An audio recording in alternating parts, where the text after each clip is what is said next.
Hi, everyone, and welcome back to the Comics Lair. This panel's discussion is Whither the Legion of Superheroes. I'm your host, Nancy Northcott. The Comics Lair is sponsored by Heroes Aren't Hard to Find and Heroes Convention. And we'll start with having the panelists introduce themselves, tell us a little about themselves, and tell us what story or stories drew them into Legion of Superheroes fandom. Ange, you want to start? Sure thing. My name's Ange. I am a huge Legion fan and run a Supergirl blog. And I'm very excited to be here, especially seeing the guests that I am chatting with. And the story that got me started, believe it or not, was the Carrie Bates, Mike Grell era Legion. And that was mostly because I was going to a lot of yard sales with my parents in like the late 70s. And it turns out at yard sales, you could buy a lot of comic books from the early 70s. And so there were plenty of stacks of things that were like 3 comics for a dime. And because my dad dragged me around to all of those things, that's what grew me in. In fact, I think the Legion is my first comic ever, at least apocryphally. And I have followed them ever since, except for a period of time that I didn't, which I'm sure we'll cover. Okay. Wendy? Let's see. I don't even remember. When I was little, I got into comics because I inherited my dad's long boxes in late 70s, early 80s. So, so probably Silver Age, maybe some older. But yeah, so that era, and then of course pre-crisis. Let's see. And if those of you who don't know me, I'm at car_Quarrel. You also may know me from Sandman podcast at Sandman_podcast. And we're going to be taking on Dead Boy Detective soon. Okay, John? Hey, I'm John French, retired crime scene investigator from Baltimore City Police Department, a one-time character in a couple of Batman comics. My first remembered experiences with the Legion of Superheroes is, let's just start off with Adventure Comics 247, where Superboy is invited to join this club called the Legion of Superheroes, and they had their names on their costumes. And he learned the lesson: it's not what you do, but it's how you accept defeat gracefully that makes you a hero. The other one was in a barber shop waiting to get my hair cut, where they had comics and magazines that I was probably too young to read, and I read them all. And one of them was probably Adventure Comics with the Legion of Superheroes. And to my great surprise, it featured the death of Lightning Lad. And he did not come back at the end of the comic. And that is the first time I remember that, these heroes can get killed. He came back, but it took a long time. Okay, David? So I'm David R. Slayton. I'm an urban fantasy and high fantasy author. My White Trash Warlock series is available everywhere. I'm sort of the weird one. I came to Legion very late, so it was before Infinite Crisis, and I was just kind of consuming everything DC was putting out, and I really just, my interest in the DC universe just really grew and exploded and got reignited, and I ended up picking up the entire Abnett and Lanning run, and really just fell in love with the characters and fell in love with the story and the world, and then I began working my way kind of backwards a bit and getting into the good stuff from the late 80s, when it was kind of much more dark and a bit more adult. I read Legion Lost. So I'm kind of funny because I don't have the long back history with the Legion, but I really liked the characters. I really liked what they stood for. And I've always loved, stories about the future, things like Star Trek, of like, where will humanity be in 1,000 years? So yeah, that's kind of my thing with Legion. Well, those of you who watch these panels know that I'm here a lot. Write historical fantasy for Falstaff Books, and independently write science fiction with Jeannie Adams, and publish several subgenres of romance. I've been a Legion of Superheroes fan since I was 8 years old. And if we were not doing this virtually, I would reach down the table and high-five John, because The Stolen Superpowers is the first Legion story I remember reading. And I think it sucked me in. Well, I mean, the first Legionnaire I ever saw was Mon-El, but he was in the Phantom Zone in a Jimmy Olsen comic, so I don't think that counts. But I was struck by Saturn Girl seemed like she was so mean to everybody in that story. And they were all so upset with her. And then we find out she was doing it for the best of all reasons, to save their lives. And like I was 8 years old. And then Lightning Lad goes zooming off into space to save her. And then he dies for her. And Cosmic Boy, he felt the same way about you. And my little 8-year-old girl heart just went kabang, kabang. And I was hooked at that point. Now, never mind that, we didn't see Lightning Lad again for a really long time. But I just loved what these people were and how they acted with each other. And I love the futuristic setting. And as I read more Legion stories, they always tried to do what was right. And it's kind of the Camelot thing, the might for right thing. I'm always a sucker for that. I mean, we can argue about what constitutes right, but at least in the comic book, it's clearly defined what constitutes right. And then they go out to do it. And I just loved it. And I've been so glad that they are reprinting all the Silver Age stories in the Silver Age. Well, there were the archives. I can't remember what the omnibuses and volume 1 and volume 2. So you can read them, because those books were hard to find when I was growing up. And it was the era of spinner racks. There was no such thing as direct sales comic. So, all right, we've all established which stories led us into Legion fandom. But what's your favorite story? And if you can't pick one, top 3. John, will you start? Okay. There are just so many good ones. But the story arc I remember the best is from, I think, was it David mentioned it, the Dan Abnett Legion Lost. I didn't quite like what Dan Abnett did to the Legion in general, because I really liked the stories that before that. But give you a background, Legion Lost is you have certain Legionnaires who went through some kind of portal and are trying to find their way home. Maybe along the way they saw Captain Janeway, but anyway, so now, folks, there's going to be a lot of spoilers. Okay, let's just be honest. This is from around 1994. Anyway, so the Legionnaires find out that there is this entity that is taking over whose goal is to take over the galaxy. This entity believes that they are God, and it's at least something with godlike powers, and they don't know how to stop it.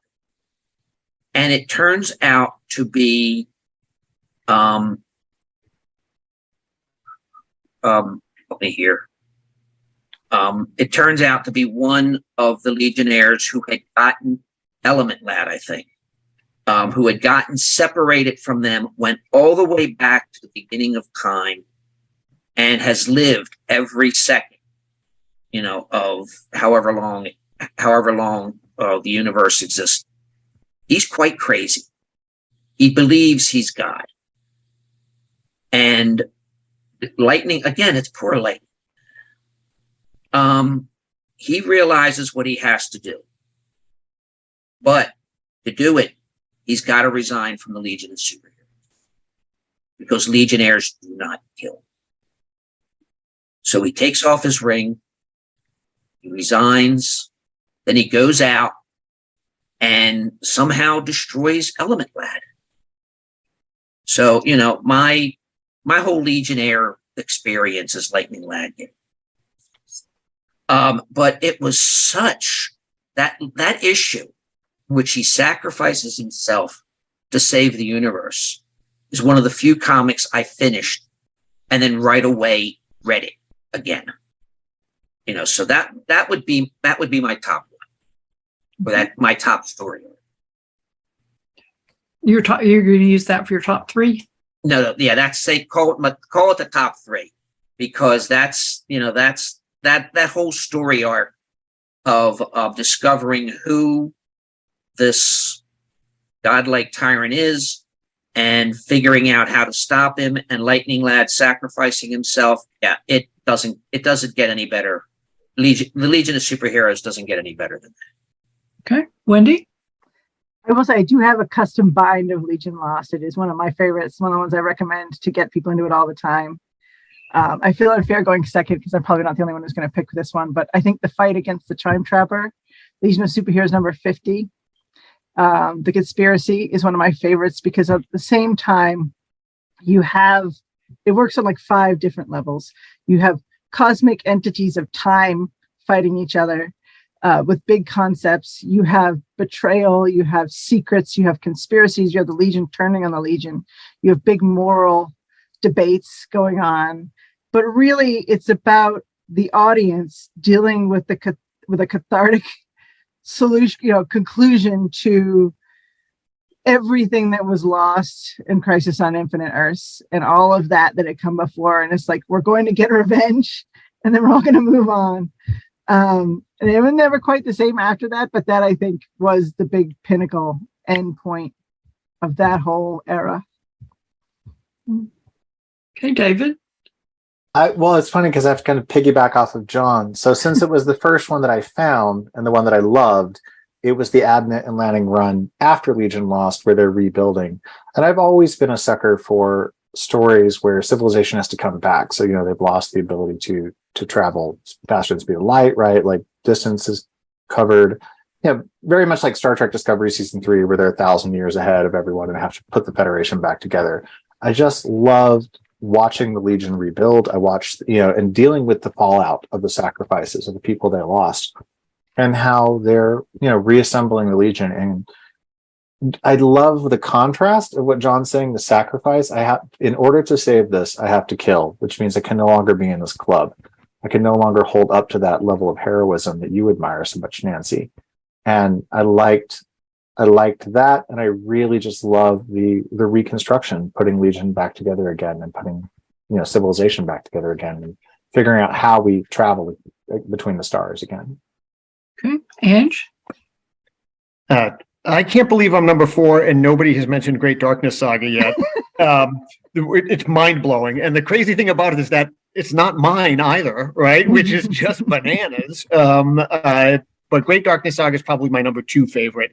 My number 1, I'm going to go probably out in left field, but I really love the 5 Years Later run. And I would say the first 12 issues of the later run is such a wonderful first year about, things have gone dark in the universe and the Legion is compelled to come back together for a variety of different reasons. And when I first read that, I was like, here we are in the 90s. It's the era of the Watchmen. It's the era of Dark Knight. Even my Legion is going to end up being dark and gritty and all that. And instead it was, this is a dark and gritty universe. These guys are still an inspiration. These guys are still light that people can point their ships towards. And that 12 issue ends with this scene that I've tweeted it a million times, but Roxas has come back and has killed at least 3 Legionnaires, and they track him down and they have beaten him to a pulp.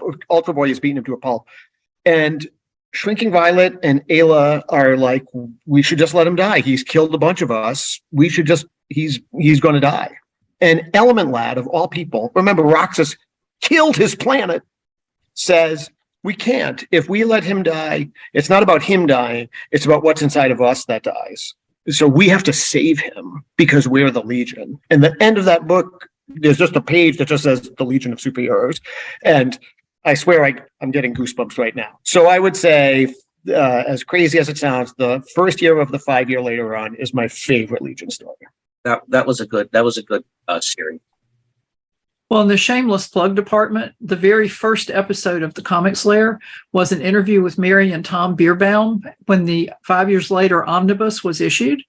And so if you look up the Comics Lair and Tom and Mary Bierbaum on the Facebook or the YouTube page, it should come up. I also love the Great Darkness Saga, but it's not my favorite.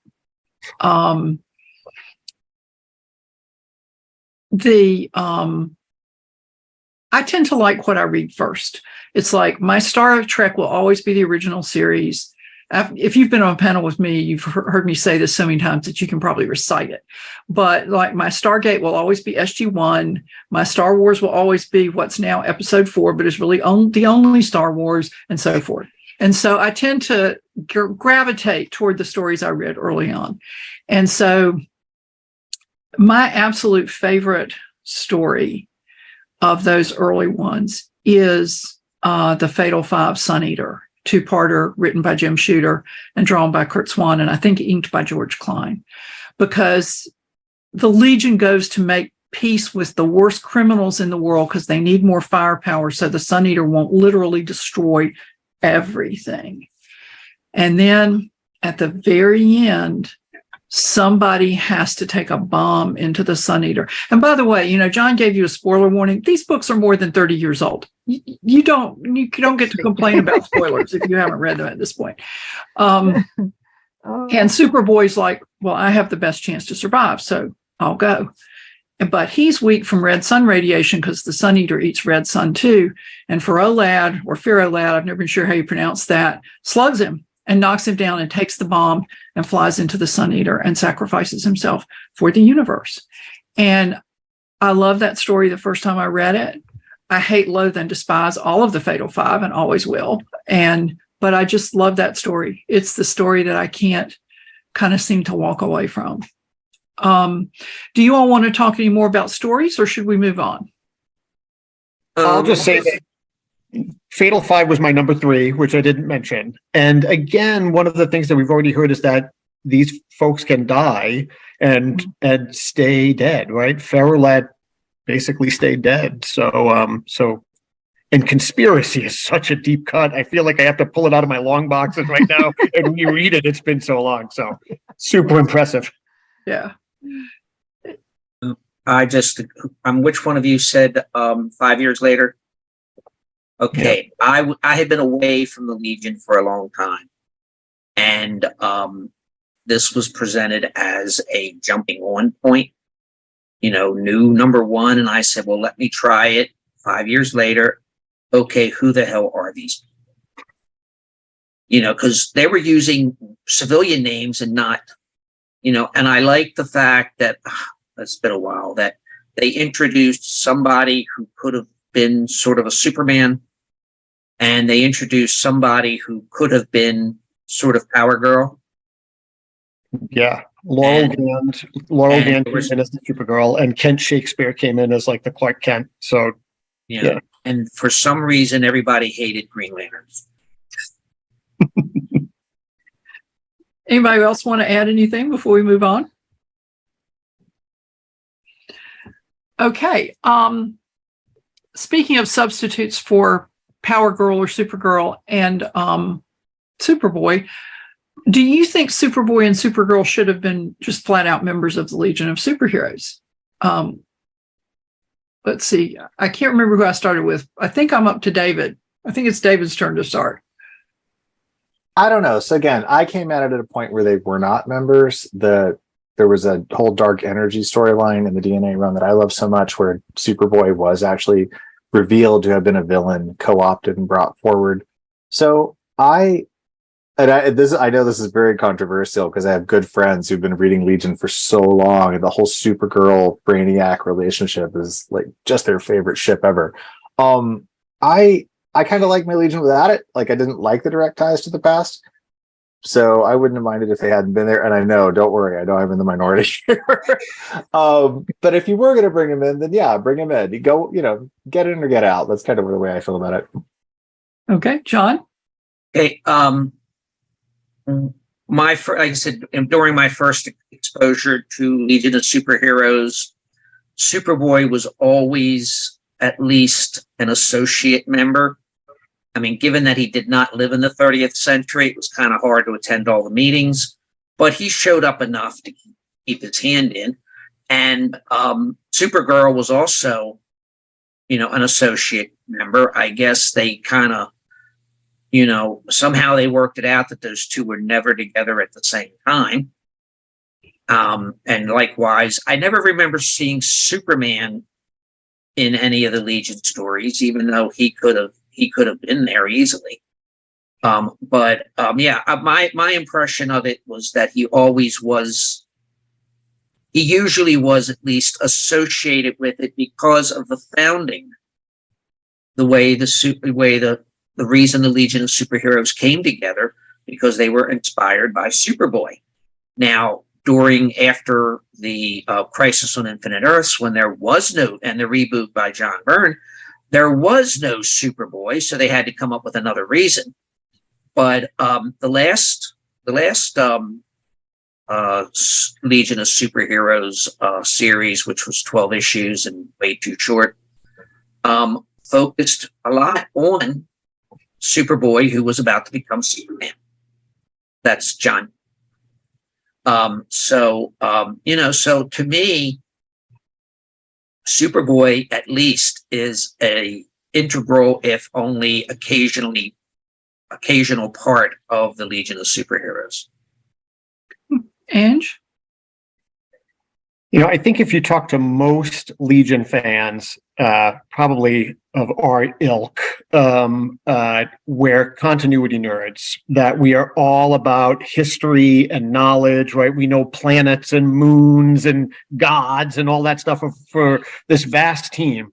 And so Superboy being part of the team is like the cornerstone of the continuity of the team. And so for me, I love the fact that he both inspired them and was on the team. I think it is a nice touch. So for me, in a perfect world, he would be on the team. And you can see that at times people have tried their way to shoehorn him back on the team. Jeff Johns tried it a variety of different ways, and of course John Kent and things like that. So I think they should be. I think it's hard to have two Kryptonians on any team because they're so powerful. Of course, the Legion is filled with super powerful people. So I wouldn't mind. I of course love Supergirl. She's my favorite, and I love her in Brainiac 5. So I think yes, they should be. And I'm so glad that I didn't talk about the Pocket Universe because the ibuprofen is downstairs, and I don't want to have that headache. Yeah. Okay, Wendy? So look,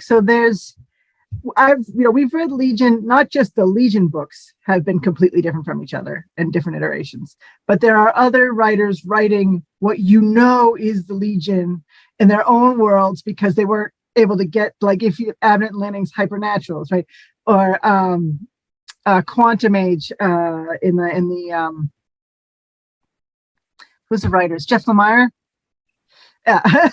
Anyways, where it's literally, it's the Legion and it's another iteration. So I think you can write the Legion without Superboy, but obviously I think for Superman, it's, in my opinion, if you are writing a Superman who didn't grow up with a Legion, I don't understand him as how he even grew up without having that peer group, right? So I feel like the Legion to me is important for Superman growing up. I think if you're right, I would rather read a Superman who grew up with the Legion than a Superman who, was alone and sad because nobody understood him. Yeah, we know we have a panel coming up in the spring on retcons, the good, the bad, and the really ugly. And so I suspect we might be chatting about that a little bit on that panel. Yeah, the peer group thing to me was important because Superboy didn't have any buddies in Smallville. I mean, yeah, he was friends with Pete Ross, but he didn't know that Pete knew his secret identity. And Lana, at least, was not quite so obnoxiously oriented toward discovering that identity as she was in the Lois Lane comic books sometime later. But I really liked the idea that Superboy had friends in the 30th century and that he and Supergirl could function together because at that point in Action Comics, Supergirl was very much the junior partner in that pair. Whereas when they're off with the Legion, they stood on pretty much equal footing. Mm-hmm. They wrought total havoc with the rule honored more in the breach than in the observance that the Legion could only have one person with any given superpower. And then we let Mon-El out of the Phantom Zone, and that rule is just totally blown. To be fair, yeah, when she went to get tested, she made sure that the superpowers she used to gain access to the Legion were not the powers that Superboy had used. Although, if you think about it, then they reversed the order where she went first. But Right. but still, the power she used super digging to get into the Legion, and she's the only Legionnaire that I know of, except maybe you could argue Matter Eater Lad, who does super digging. Yep. And it's like in the Dream Girl story. Y'all remember Dream Girl's origin story? She supposedly destroyed Lightning Lass's powers because Lightning Lass had pretended to be Lightning Lad. For all you continuity geeks out there, you'll remember that. And then when Lightning Lad came back, she got to stay despite this vaunted rule. And then Dream Girl changed her powers to, I forget how they expressed it, but she became Light Lass. Yes, Light Lass. But I can't remember if it was things nullifying. either lighter or heavier. Yeah, I couldn't remember if it was that or nullifying gravity. But yeah. And then, so you have actually Mon-El, Superboy, Supergirl, and in a way, Ultra Boy, who all have the same basic power set, except Ultra Boy can only use his one at a time. Yeah. So I remember the Superboy comic that introduced Ultra Boy. The cover was they're in civilian clothes, but Superboy's using his X-ray vision to see Ultra Boy's uniform. As Ultra Boy's using his Ultra Vision, he's Superboy's, and they're each wondering what the other one is up to. yeah. Actually, since I've mentioned Mon-El, one of my all-time favorite Legions, well, it's not really a Legion story, it's a Superboy story, is Superboy's big brother, the original origin story of Mon-El. That was so sad. And it's a very poignant story, and yet it sets up the bond that continued to exist through Superboy and Mon-El until the Legion was just tanked and rebooted. And that's another thing I hold against certain reboots that took place. But anyway, moving on. Who's your favorite Legion villain? Ange, John, we're back to you. I really can't think of any one particular villain. To me, it was more about, seeing the Legionnaires deal with the problems rather than who they fought. So I guess by default, it would be Darkseid, because who doesn't not like Darkseid? Yeah. Okay, Ange? Again, I'm probably the weird one on this panel. I love Nemesis Kid. I think Nemesis Kid is great. Nemesis Kid's power is that he can develop something to protect him from your power. And he was a traitor within the Legionnaire, and then he formed the new Legion of Supervillains, basically killed Karate Kid. He's pretty cool. Of course, he gets killed by Princess Projector right afterwards. But I was always fascinated by the fact that he's fighting Karate Kid, and the superpower he develops to better Karate Kid is better karate, and basically out martial arts him and kills him. So I think Nemesis Kid is actually one of my favorite characters ever, which is strange because he's a murderous thug. But there we are. Nemesis Kid, my favorite villain. Okay, Wendy? Gosh. I kind of like the Abnett and Lanning version of Caputo, if I had to say, because I like the way it was resolved in the end through logic and just reasoning it through, and Brainiac's acceptance of that, this was his kid and he had to take responsibility for it. So I really like that story. My second, of course, Pulsar Stargrave, just for the bell bottoms. David? Chemical King, just because he's morally complicated. I know, but I like villains who aren't just pure mustache twirlers. I like villains that are more, they're kind of gray, and there's the weird flirtation with Invisible Kid. It's just there's like some just interesting things there. So I always like morally gray or mixed up villains who aren't all bad all the time. Well, I like the Dark Circle. I enjoyed the Dark Circle stories a lot. My favorite solo villain is Mordru, because he's just so hard for them to beat. And that story where they go back to Smallville, Mordru escapes from his super strong prison, and then the Legion flees through the time barrier to Smallville, and Mordru, of course, can figure that out. So he goes to Smallville too. And I think it's a two-parter, not three. I think it's two.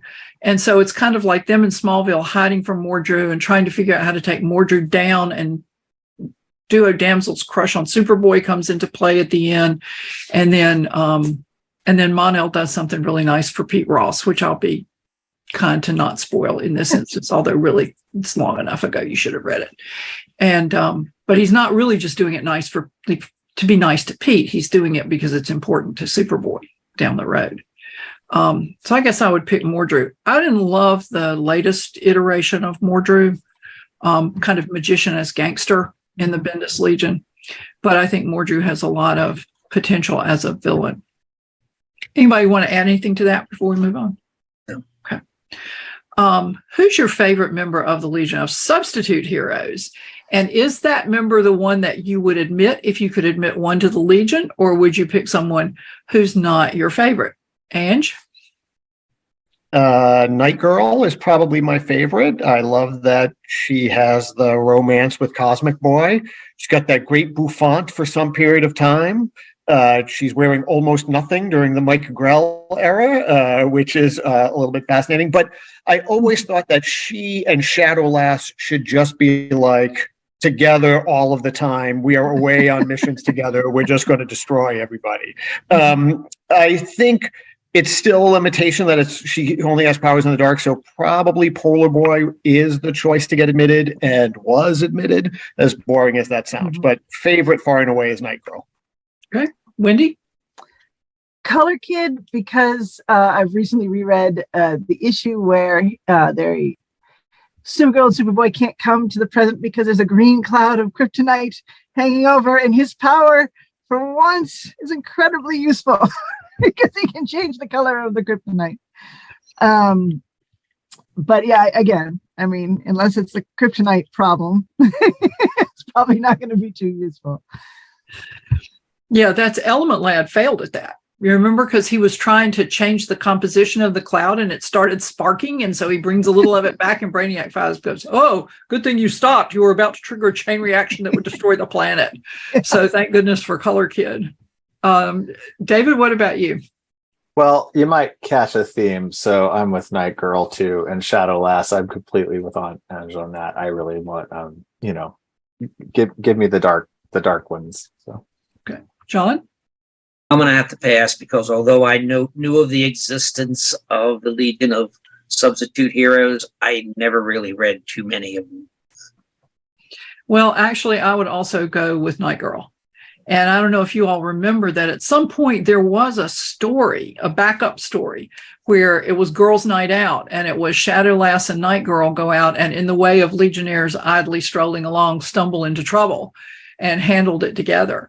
And I like Night Girl not only because of her relationship with Cosmic Boy, but also because she's got a really limited superpower, and yet she finds ways to bring it into play. And I think that speaks to her ingenuity. But I mean, how could you not like Polar Boy? He's just so straight up and reliable, you know?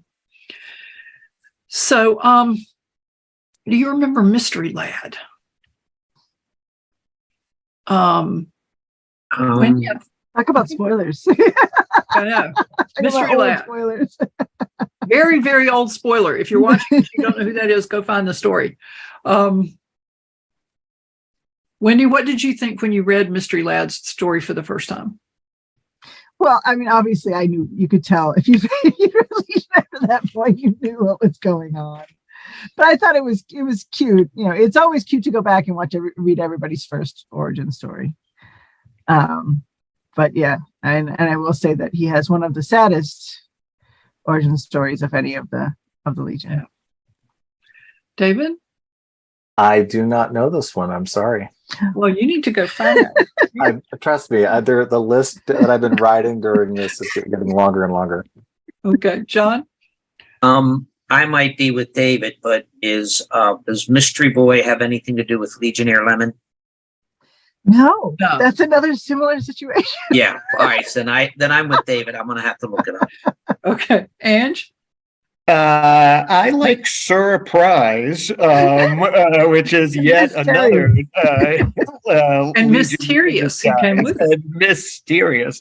But yeah, I mean, obviously, if you know anything about the Legion, you see him with the question mark, but it's pretty much his uniform. So it's kind of like, I've read enough Legion stories now to know that I think I know what this is going to turn out to be. But yes, a very tragic origin, probably the most tragic. Yeah, which makes the whole Roxas thing, as you were saying earlier, really resonate when he's the one who steps up. And then, as Ange points out, we had Surprise and Mysterious. And then a Legion fan on Twitter tweeted out, I can't say that too quickly, a page of Censor Girl with Element Lad. Mhm. And he's confronting her about people need to know who you are. They're doing all this speculating, it's causing problems. You need to come clean, says Element Lad with his own unusual origin story. So it seems like every once in a while, the Legion writers just have to pull that one out and kind of tuck somebody into it and use that origin story. But it was kind of fun. Try to be sympathetic. Brainiac 5 just wouldn't leave him alone. Well, let's talk about Brainiac 5. You mentioned you liked the later version of Computo. Sometimes it seems like either Brainiac 5's brilliant ideas go wrong or something terrible happens to Lightning Lad. And I'm not sure which one of them would be the unluckiest Legionnaire or whether it would be somebody else. Wendy, what do you think? I liked later when they made it so that it always seemed like his stuff was going wrong. But then it was like, nope, this is what I meant to do. That's better. But again, I mean, like with Legion Lost, that's one of my favorite moments, right? Where he really has no idea. Am I spoiling Legion Lost? There's at one point in the middle of the story, and this is worth reading the whole book for, by the way, when Saturn Girl's like freaking out because they've all found out that she's been keeping this big secret the whole time, trying to make everybody feel like things were going to be okay. And then she realizes that Brainiac 5 had been doing the exact same thing, that he hadn't had an idea, had no idea what to do. He hadn't had an idea for a long time. So he was just making stuff up. There was nothing, like he was working on a nothing project saying, this is the new drive, but it was nothing. And it was just the brilliance of that, is really like, that's part of it as well, is it's what's expected of you. It's expected of you to always be brilliant, and you can't always be brilliant. Yeah. I don't think I answered that question at all. But yes, that's all right. I don't like it when Brainiac 5 makes an obviously stupid move. No, that's really smart. He really shouldn't do that. I'll just add, right? He has really struggled with mental health problems throughout, right? Like he had a breakdown during, of all things, like the Jerry Conway run, like right before it became its solo book. He creates Omega, who almost like destroys the world. He creates Computo, obviously that does that. When Censor Girl comes back and he thinks it's Supergirl, he kind of loses his mind a little bit, right? So he's always sort of teetered towards madness, which I think does make him an interesting character, because he might be like, I'm a 12th level intellect and I can calculate all of this stuff, but still waters run deep, right? He's dealing with stuff that he's just not showing. You might say Duo Damsel / Monolass at the end of the Baxter run might be the most unlucky. But well, she has extras, right? So it's like, oh, we can kill somebody, let's just kill one of the dupes. But I will say that, talking about Brainiac 5 going crazy, just like you were saying, what you liked about what David was saying, he liked about the Legion Lost, about how it ends up being that Element Lad had lived for a long time. That happened to Brainy in the 5 years later, which is why he became so cold towards everyone and atypically, was because he had been sent by Glorith to live through time over. And then he just completely, that was how they explained his going crazy now that Supergirl hadn't died. But yeah. Weird. All the cartwheels they had to do to maintain continuity after Crisis. Yeah. David? I kind of lost the thread of the question, but yeah, I have a lot of sympathy for Brainy, and I think what Anj was saying about mental health, I really identified a lot with that when I was reading these when I was younger. And now we're having more conversations in pop culture. Like if you think Sheldon on The Big Bang Theory about somebody who can be really intelligent in one way, but not necessarily have it in another. And I love Brainy. I love the responsibility of intellect, but I particularly liked the computer run that Wendy's talking about, when Brainy has to kind of take responsibility and own up to this thing he's done. And the fact that he does address it as a parent, as, a neglectful parent. I thought that was a really great step in the right direction for his characterization. Okay, John? Hey, I always saw Brainiac as, the ones I've read at least in the beginning, is he was always the go-to guy for information and all that. He was the super intelligent mechanic who, fixed the time bubbles and all that. I do remember his shame at being descended from the original Brainiac, who was a totally horrible, no good, very bad person, who shrunk cities as a hobby. First of all, if you're that ashamed of one of your ancestors, why don't you just change your name? That's another Abnett Landing thing, right? Something like, something other than Brainiac 5. And I'm sure people looked at him going, he's probably a bad guy. That and his hopeless fascination with books. Okay, anybody want to add? Him and Alfred Hitchcock. Anybody have anything to add? Well, if in the Abnett Landing run, at the very beginning of the original run, there is a part where Triplicate Girl, it's either Triplicate Girl or Invisible Kid is like, why don't you just call yourself Darkseid 2? I think it's good though, because I think they're, and I don't know if they really got into it, but the idea that you could reclaim a name and I want to redeem my family name, I want to redeem this, especially when you had the Legion run in the late 80s with was it Viral? So like Brainiac 2 basically. Viral right? Docs. Yeah. So there's this kind of ongoing, idea that Brainiac is a title, or I think that's kind of a cool idea that you have this infamous name that you want to, this infamous part of you that you want to try to reclaim and redeem. I think that let me write Legion DC. I'll work on that. Well, we're actually going to get to that in a few minutes. But before we move on to the Legion in other media than comic books, you want to just share your thoughts on what worked for you and what didn't about the Bendis Legion, David? It just didn't feel right to me. I don't know. Bendis to me, especially with time travel, can be such a, I don't know. He's very hit or miss in his writing, and sometimes when he hits, I just love his stuff. Excuse me. It just didn't quite. I don't know. It just didn't land with me. I don't know how to put it better than that.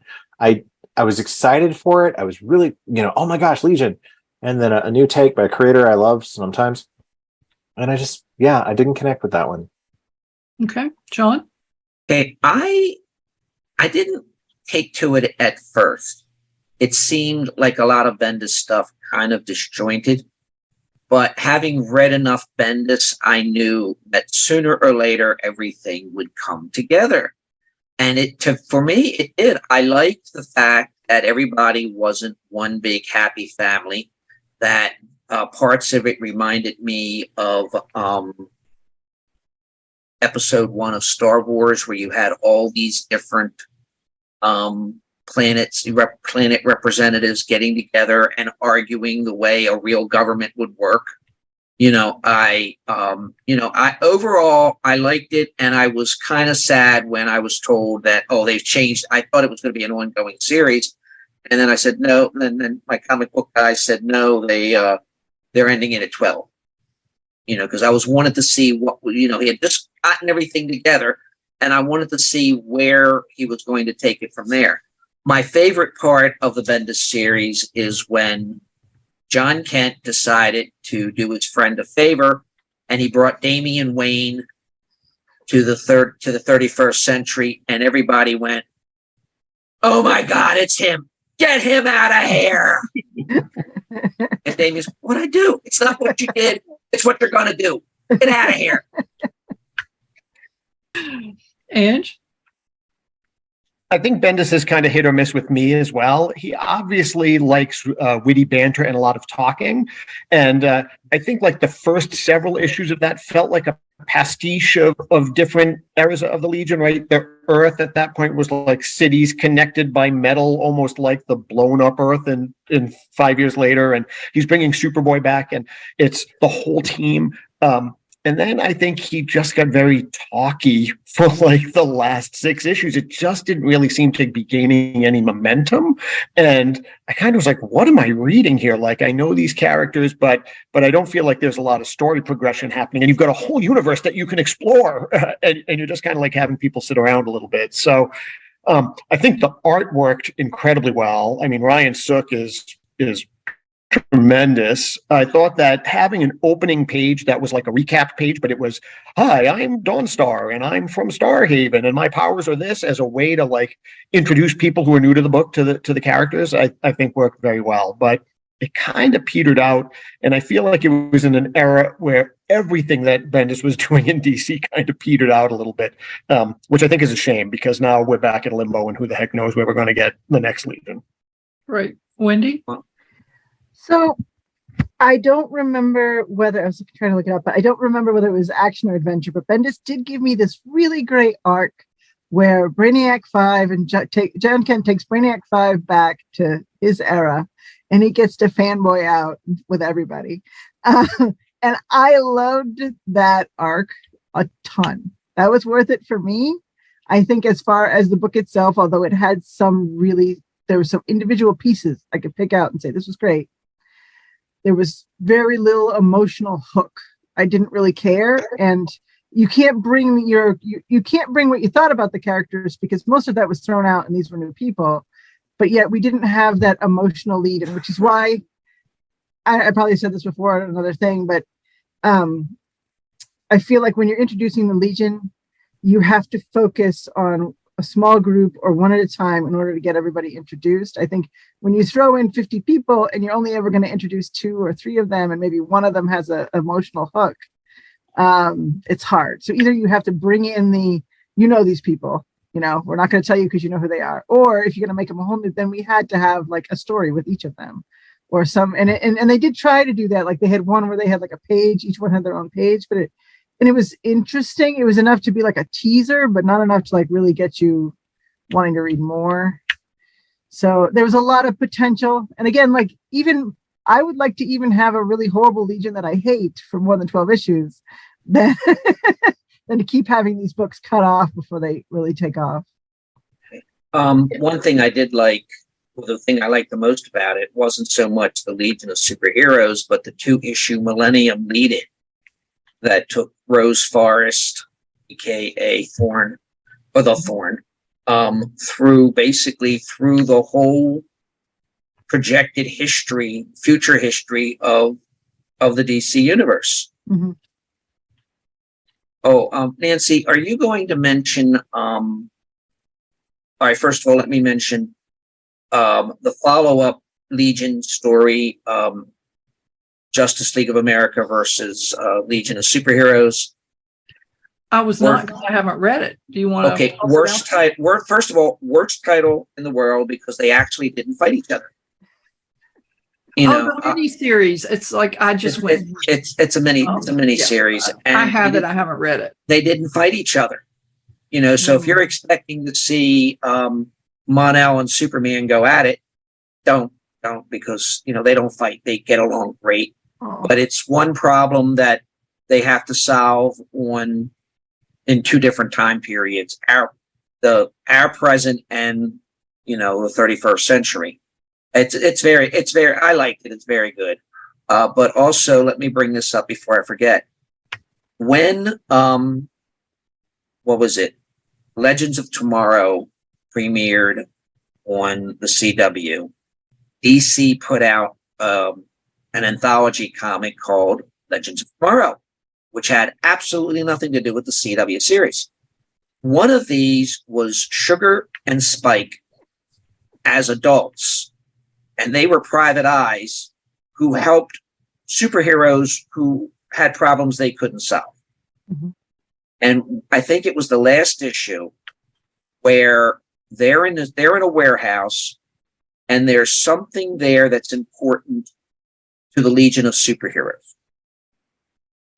And some of the Legion of Superheroes from one era come to get this thing, and then the same members from a different era show up. And by the end, you've got every incarnation of the Legion of Superheroes all fighting over this one object. It was hilarious. If you just look for it. I mean, the whole anthology series worked great. And, I think they've divided them up into different trade paperbacks. But if you like the Legion, this is hilarious. It's good to know. For me, the Bendis Legion didn't quite hit either. It took me an issue or two to get used to how different everybody looked because I've been reading the Legion so long. But even though a lot of longtime fans don't like that, I actually kind of liked it because I think the more people see people who remind them of themselves on a page, the more they relate to the book. And so to me, it's more important that the characters behave kind of the way I expect them to behave than that they look the way they looked when I was 8 years old. I had the same problem that Ange had with it in terms of the pacing, and it's a problem I have with a lot of DC books, is that it seems like you go through the whole issue and there's maybe two things that matter in there. And I've read 20 pages and the story is advanced maybe an hour from where it was when we started in story time. And I just get cranky when that happens because I expect if I spend this time reading this book that at the end of it, something should happen. And for the Daily Dragon, I covered the memorial panel for Denny O'Neil that was done as part of Dragon Con. I think it was 2 years ago, whatever, the year that O'Neil died with the public health situation. My memory has all collapsed time on itself. But he said, one of the writers who was on that panel said that what Denny O'Neil had told him is that every single page had to have one thing on it that advanced the overall story. And that is not the guiding rule at DC anymore. And I don't have that problem with Marvel. So for me, that was a problem with the Bendis Legion because it moved more slowly than I would have liked. I did like that everything was not peace and harmony, although I really liked the peace and harmony when I was growing up reading the Legion. But I thought occasionally they descended into whininess. And then I just wanted to go, corner, timeout, 15 minutes. And, really, they could all clean the floor with me, so that wouldn't be a good tactic in person. But yeah, so I thought we would move on and talk about the animated Legion versions and then the TV incarnations. So let's start with the recent movie that featured the Legion of Superheroes. If you haven't seen it, that's okay. And if you, the viewer, have not seen it, there are going to be legitimate spoilers in this part of the program. Just warning you. John, you want to start? Not really. Actually, I did start watching it and did not finish it. Oh. It was too much 20th, 21st century and not enough 31st century, at least to me. And it was basically, no, I've got better. And you might as well skip me over for anything that showed up in the CW or any previous Legion stuff, because I really haven't. I gave up on the CW a while back, and I hadn't seen the earlier animated shows. Okay. Ange? Well, it really should have been called Supergirl and the Legion. I don't know why they didn't call it Supergirl and the Legion, unless they're planning a sequel, that's going to be the title for the sequel, which may very well be true. I actually thought it was pretty good. I mean, I'm biased, of course. It's like Supergirl and falling in love with Brainiac, right? Like, I'm going to eat that up with a spoon, every day of the week. The villain was the Dark Circle, which I thought was great. They pretty much telecast that Mon-El was going to be the bad guy. Spoilers. like his first line is like, "I love the conformity and order of Krypton." It's like, oh, okay, bad guy. But I thought it was great, and I really thought, I have seen a lot of bad interpretations of Supergirl. I thought this was a real good interpretation of Supergirl. So I thought this was a pretty good movie. I like this a lot. Again, biased. Okay, Wendy. Oh, I'm so biased. I mean, you can look. Where is it? There we go. Right there. I am. If you're going to have Supergirl and Brainiac 5 and you're going to do them relatively well, you've got me.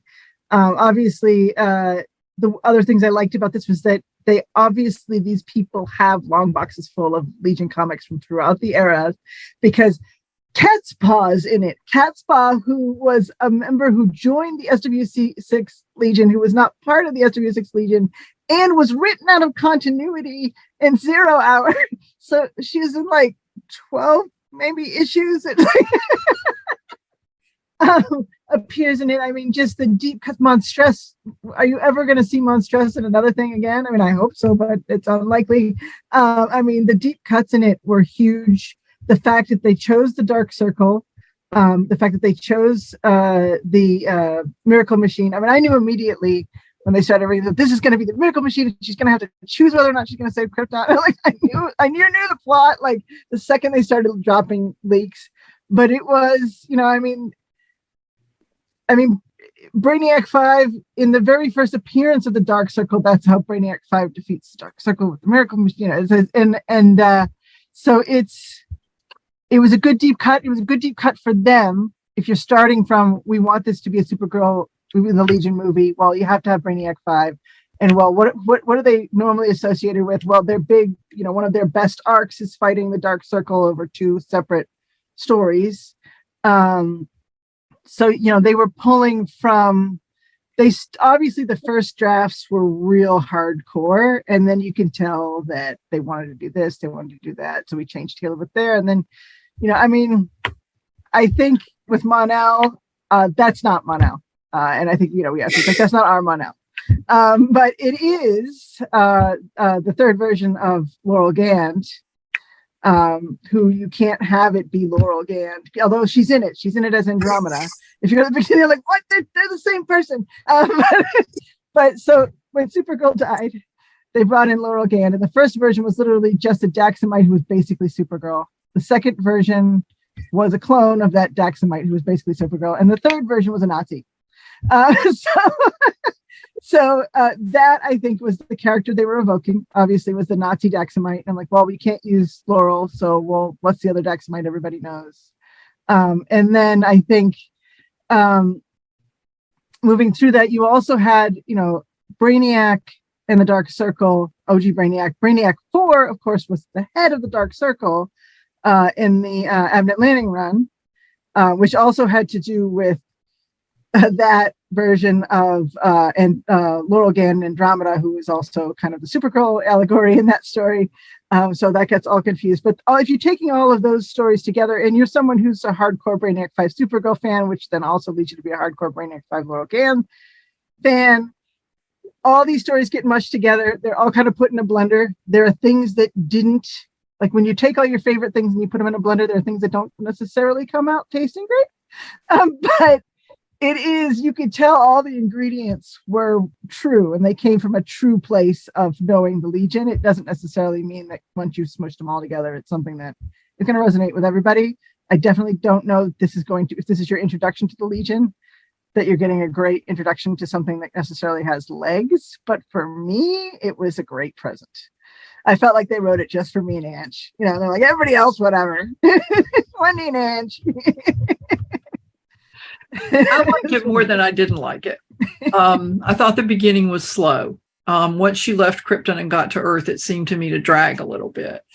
I really hate that characterization of Mon-El. I mean, no, just no. It's not Mon-El. No, it's really not. But I sort of liked the way it's so much of a better build up to Supergirl and Brainiac 5's relationship than, oh, there's a meteorite, take my force field belt. And I thought they did really interesting things with the force field belt. Mm-hmm. And honestly, I think they get major points for letting Arm Fall Off Boy do something actually useful. If he can do that all the time, why isn't he in the Legion? I mean, really. It's in the Suicide Squad now. So. Yeah, well, better hope he doesn't separate from that arm for too long. But I liked it overall. I was sort of surprised when the entire Legion appeared and they literally were a Legion, because I'm used to there being like 24 of them. And wasn't thrilled with Bouncing Boy and can't remember if she was Duo Damsel being in the school as opposed to being in the Legion. But overall, I enjoyed it. I enjoyed it enough that I watched the extras. So even though I had some quibbles with it, I didn't like the whole Brainiac is a mashup of other Brainiacs. I mean, that was just kind of gross. No, thank you. But I did like the Dark Circle. And so, David, did you speak to this point? I did not watch it, and again, the whole Supergirl and the Legion thing is not my favorite angle. But I love that it made Wendy happy. So it made me very happy. And Supergirl, that's my favorite angle. So okay, well, we've been going almost an hour, so let's just do a couple more things, and then if there's anything else anybody wants to speak to, we can. In the other media incarnations of the Legion, the Supergirl TV show, Smallville, the various other animated bits, what's your favorite and your least favorite and why? And John, you said to skip you on these. Okay. Ange? None of them has really hit home. I don't think that I can say that any of them are a favorite. I can tell you that there were parts, like I loved the Supergirl show. Obviously, there were parts of that version of the Legion that I thought were just wrong. So I would say too much of that. I thought, what was his name? Jesse Rath. Jesse Rath as Brainiac 5 was perfect. But when you bring in like, I'm Saturn Girl and I'm going to marry Mon-El and but Mon-El is cheating on me, like all that stuff did not work in any way, shape, or form. I will tell you that even though I was probably in medical school at the time, when they had the live action Legionnaires on Smallville, I think my eyes melted because there was like, as a Legion of Superheroes fan, I was like, there is no way ever I am going to see a live action version of these people. And then they were like, oh my God, they even kind of look like the way that I would expect them to look. Like, so I would say probably the Smallville one would be my favorite. That might be nostalgia tinged. Okay. Wendy? Smallville was closest. Smallville was definitely closest to being actually the Legion.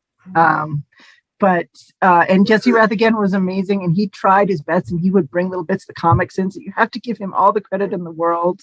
And even Nicole Maines would try to bring in stuff from Dream Girl, so that.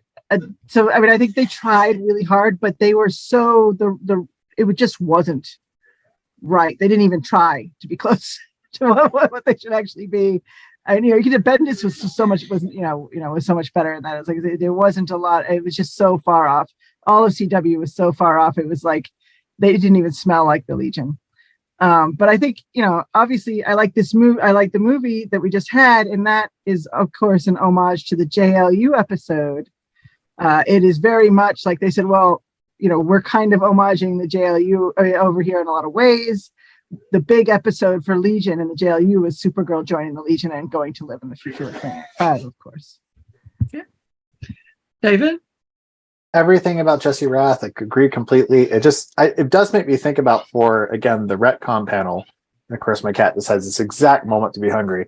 So I'll be brief, but I wonder if it's just hard when it comes to adapting something with such a legacy and long history, if that just gives us, it's just so challenging for the writers to figure out what to work with. I think about that all the time with continuity and big continuities that have been shuffled and rebooted so often. Yeah, well, going back to discovering the Legion when I was 8 and Lightning Lad dying for Saturn Girl, they are like locked in as a couple as far as I'm concerned. And the Supergirl producers, I think, read in an interview, oh, we love the Legion. I'm thinking, yes, you love to mess with it. So I was very not happy about that part. But I also, add me to the chorus for Jesse Rath. I thought he did a great job. And I liked the incarnations on Smallville, but there again, Lightning Lad was kind of the callow youth compared to Cosmic Boy and Saturn Girl. And that messes up my romantic plans for them. So that doesn't work as far as I'm concerned. I've only seen a little bit of the animated series and not really enough to have an opinion about it. But let's wind up by talking about, why do you think the Legion can't seem to find traction anymore, except for a very limited period of time? And if you rebooted it, how would you do it? John, you want to start? Okay. There are a lot. I mean, the Legion of Superheroes is around for a long, long time. And it's still, no pun intended, lurks somewhere in the future. Because you know it's going to be. If I were to reboot it, I think I would do what was done in 1994, where they started with Saturn Girl, Cosmic Boy, and Lightning Lad on that plane, saving the life of R.J. Brand, who then gets the idea for the Legion of Superheroes as a way of uniting the United Planets. And the way the 1994 series did it is they gradually introduced most of the characters we knew, then killed some of them. You know, I mean, nobody, it was like the original the original Amanda Waller Suicide Squad. Nobody was safe. And that's one of the things I liked about it. I mean, you had planets sending a representative to be in the Legion of Superheroes. And then they were young people. And sometimes these young people got killed. So you have that controversy. I mean, they didn't just jump in and say, here's the Legion. You know, they did it slowly. And that's what I would do. I would just restart from the beginning. And I know we've got the whole reboot panel coming up, but I would just restart with the beginning and gradually work into it, taking the things that worked in the past, and go see where it goes. Get some fan feedback to see what they liked and what they don't like, but have some hard and fast rules. One of which was one thing I liked about all incarnations of the heroes is Ed is dead. At least for, more than a few years. Let's put it that way. I mean, yeah, Lightning Lad stayed dead for a long time, and, just and I wouldn't bring in, I would have the references to the past, but I wouldn't bring in the actual, like, Superboy or, Superman or even Batman. He's shown up, until I had established myself, and that's how I would read. Okay. Ange? I said earlier that I think that Legion fans are probably the most continuity nerds that are out there. At least that's sort of the perception. And I think the reason why the book has a hard time sticking these days is that you have a graying audience that loves the Legion, who you better spell big the right way or I'm going to hammer you. And so I feel every creative team is trying to serve this pre-existing hardcore fandom, which I hate to say it, even we're getting older, and trying to lure in new readers. And so you have to walk some sort of fine line where I am giving the older readers enough stuff that they're going to be like, okay, this person understands what the Legion is, but I'm also going to be different enough that new readers are going to be like, I can't read the Legion. Those people are continuity nuts, and they're going to, I'm going to be thrown into the deep end. And in some ways, I think Bendis tried to do that a little bit. There was a big team. There were names that you recognized. Their powers were the same. They looked different, right? And they were very different in some ways. But I think that I'm going to agree with John. I think you start out with a team of 5 or 6, and it's the original 3, and then pick your favorite 3 afterwards. And then you just have to slowly build and add. But there's no slow build and add anymore in comic books, right? You run 15 issues, you get canceled, you come back 3 months later with a new number 1. So I just think it's hard if you ever want to say, I'm going to reach a point where I have a team that's 40 deep. I think those days are over.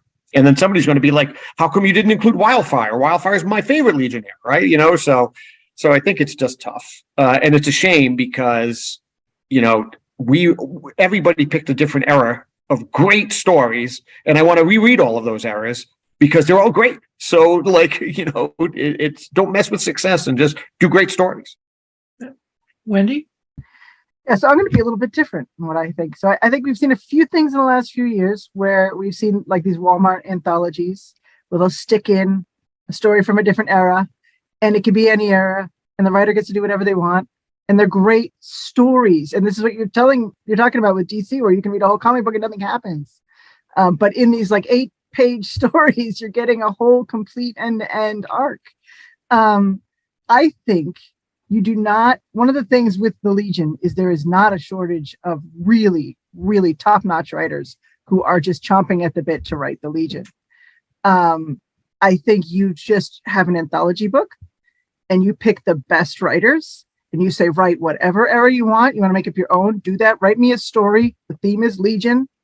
You could have, an issue, 2 issues, 6 issues, whatever you can pitch, an 8-page story. I don't care. You make that, and then if something takes off, that can spin off into a whole book. If people are like, if this is like, wow, I've never seen anything like this story before. But great people want to write the Legion, and they're going to do it, and they're going to call it something else like Hypernaturals or Quantum Age. You might as well just let them do whatever they want, write in whatever. Don't care about continuity. They want to write pre-crisis, write pre-crisis. You want to write in the Wade Kitson Legion, write in the Wade Kitson Legion. Just write the story that you want to write. And write a good story, and then you can see what takes off from there. I think people are tired of investing and having that world end. I'm really tired. I read so much dialogue in the Bendis books, and in the end, it didn't go anywhere. I think, but then again, those 8-page stories have been great. So just do that. Do like a bunch of annuals. But I think that would be my idea for rebooting the Legion and having it take off. Okay, David? I think I really love what Wendy and Andrew are both saying. I think if you kind of merge those ideas, for me, is you have this and we're seeing this across all fandoms, right? We're seeing it. This conversation is happening in Star Trek right now. There's people really celebrating that Discovery is getting canceled. And then there's people who are really sad about it, like myself, who love Discovery and Star Wars fandom. I mean, every big fandom is having this problem. And exactly what Ange was saying, when I jumped into the Legion, I was so excited to find the Abnett Landing run because I didn't have the vast history. It's like when I try to get somebody new into Doctor Who. I have one friend who says, go back and start in the 1950s and start at the very beginning. And of course, you're going to lose that new reader right away, right? Whereas I say, start with the Matt Smith run. Start there because that's very tight. It's very, it's very fun. It's very emotional. So I think there's a lot of different things you're all saying that I agree with completely. If it was me, I think the Legion might work better kind of in a Star Wars way where you have, very much like to Wendy's point, you have novels set in all the different eras, and that would give you the opportunity to have different teams and things. I would love to see it get like the Discovery treatment. Write something adjacent to the classic Legion era, close enough to bring some of the legacy gray hairs like us on board, and then move it forward in time or find a way to, Discovery, and spoiler alert for that, at the end of season 2, has to jump 900 years in the future. It's completely disconnected from its own continuity. For Strange New Worlds can then bridge to the original series. And then you have Discovery Lab to do its own thing. And to me, that's when the show just really began. I mean, I've always loved it when it just exploded. I would love to see that kind of take with Legion. And I love the idea of a Legion lost, but maybe we take 5 classic characters into the future. Maybe they become the Superboys. Maybe they have to go a millennia ahead, and they are now the legends. Maybe they're the ghosts of the past. That would be a pretty fun thing to write. Yeah. What David and Wendy said is, take that rather than do like, this is the Legion of Superheroes, and we are going to do anthology series. Do follow the indie pattern, or as I call it, the British mystery pattern, where you do limited series. You know, you do a 4 to 6 issue series about the founding of the Legion. And it's over. It's a 6 issue series, it's over. And then a couple months later, you do one about the Legion 2 years later and where that's at. You know, and in the meantime, as long as you stick it to like 4 to 6 issues, you can do whatever you want. I mean, that's one of the things I like about, getting totally off the topic, Lady Mechanica, is he doesn't try to put out a series. He gets a story, he does four or 5 issues, wraps it up, and then takes a rest until he can come up with another really good series. Yeah. You know, that's, you know, I think that might be a way for comics, you know, DC and Marvel in general to reboot themselves. Is, you know, you have a couple of main series that are ongoing, and everything else is a series of miniseries or maxi series.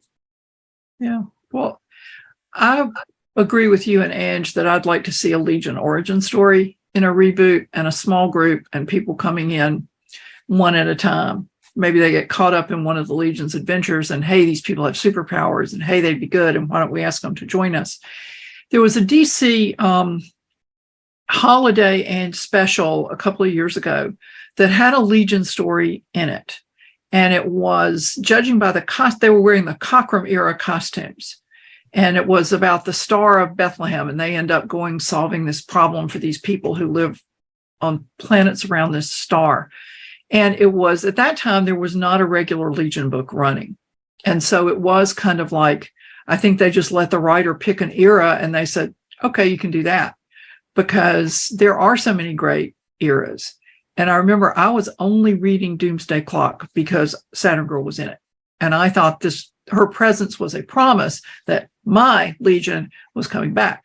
And then at the end, no, they pretty much said, your Legion is gone. It's history. Forget it. And it's kind of like, I took all the issues and traded them in because I was mad. So, but I think that could be fun because you establish who the Legion are and what they come from in that first set. And then they used to do a roll call, like little heads down the side of the page. You just do that and tell people who the characters are. I can see a series of miniseries being a lot of fun, but I kind of like the idea that you'd have an anthology with Legion stories from different eras in it. Yeah. They just recently wrapped up a Batman anthology series. Was it One Bad Day? Was that what? No. This was Batman Urban Legends. Oh yeah, which had like a couple of serial stories and then a couple of individual stories. And so they were able to do, they did a Batman Beyond story. They did, basically Batman from all eras. Yeah. And, so it was basically there was even one of my favorites is it was Batman and one of the Bat Hounds. I think it might've been Ace the Bat Hound, who, wound up saving the day. So. Yeah. Well, I look at all these kids who play Pokemon and they're like something like 100 Pokemon. And then each of them has 3 phases. And if kids can figure that out, they can figure out 25 or 40 members of the Legion of Superheroes in their home planets. Yeah. But we probably should wrap this up because we've been going for a while now. So did somebody want to add anything? Okay. We could go all night. Well, we could with the Legion of Superheroes. We did a panel about the Fantastic Four recently that looked like it might go all night. So you just never know when the discussion gets going. But why don't we go around and y'all can tell people where to find you, where to find your work, and anything you've got new or recent or upcoming that you want to plug, feel free. And this is the time. Wendy, will you start? Sure. So you can find me at Kara_Coral on Twitter and Instagram, and at Kara-Coral on Tumblr. And I'm on the Sandman podcast, which is at Sandman_podcast. And we are going to be also taking on Dead Boy Detectives when it comes to Netflix, and we'll be starting some pre-work as we get excited for that one when those episodes will be coming up shortly. Okay, David? I'm David R. Slayton. You can find me at davidslayton.com. I have the Adam Binder series, which is urban fantasy about a broke gay witch from Guthrie, Oklahoma, who has to go to Denver and make up with his family and, kind of maybe save the world. My first high fantasy, which is Dark Moon, Shallow Sea, will be out on Halloween 2023, also from Blackstone Publishing, and paperback, ebook, and hardback. My first hardback, actually, in audio. And then I've also got kind of tangential to all this, a gay, geeky rom-com called To Catch a Geek, which is all about one big nerd trying to reboot his favorite sci-fi series. And that'll be coming out from Crazy Maple probably in early 2024. Okay. John? Okay, I write under John L. French.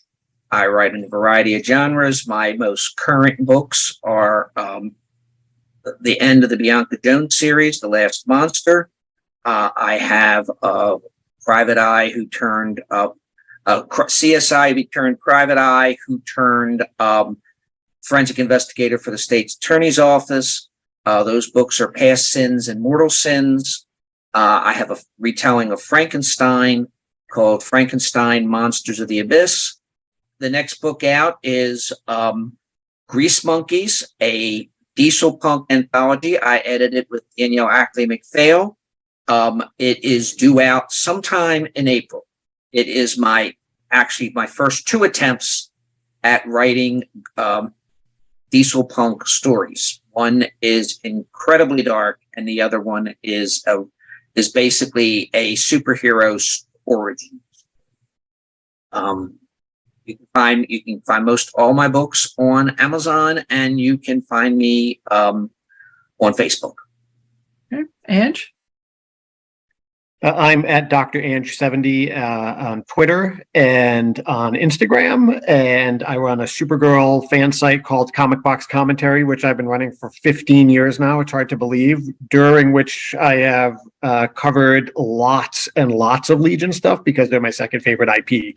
So almost everything we've talked about here, there's probably a drop of it somewhere on that site.